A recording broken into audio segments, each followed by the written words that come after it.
I recently got a comment on my video, "Is the Earth Flat?" It was about the font that I use in all my videos.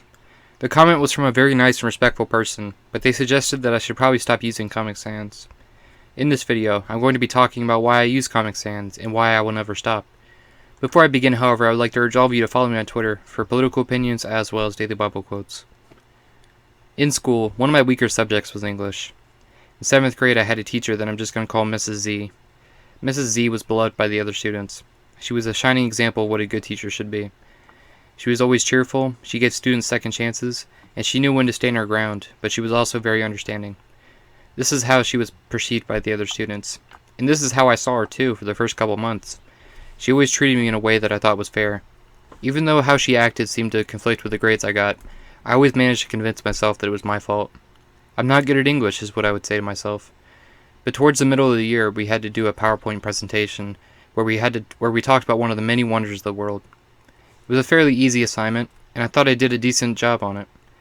I talked about Christ the Redeemer, why I thought it was such a beautiful statue, and the presentation went perfectly well.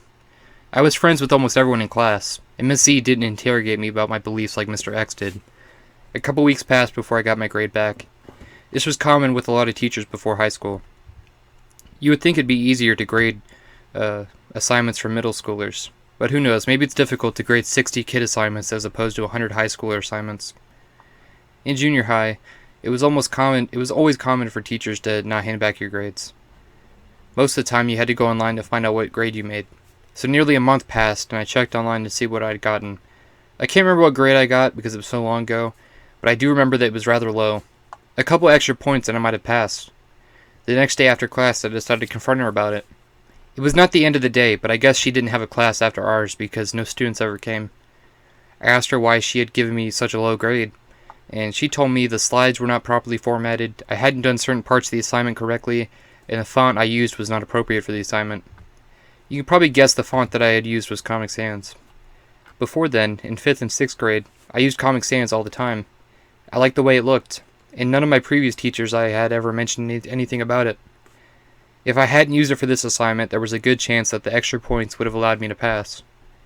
For most people, this would be a lesson on how important the font they use is, but for me it was a lesson on how arbitrary the grading process was. I wasn't being graded on anything that mattered, like the substance of the presentation. Instead, I was being judged for the type of font I used. So now that I am no longer in school, I can use whatever font I want, and if anybody disregards what I say because they don't like the font that I use, so be it. I don't want to have anything to do with people who only care about how things look, and not about the actual ideas being talked about.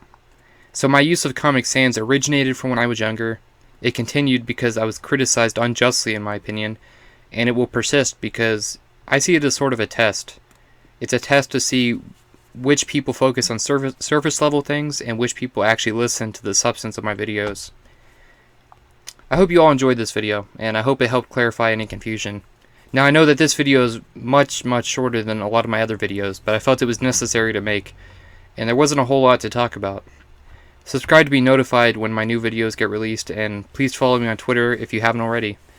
Thank you for your time, I really appreciate it, and I don't take it for granted. Thank you.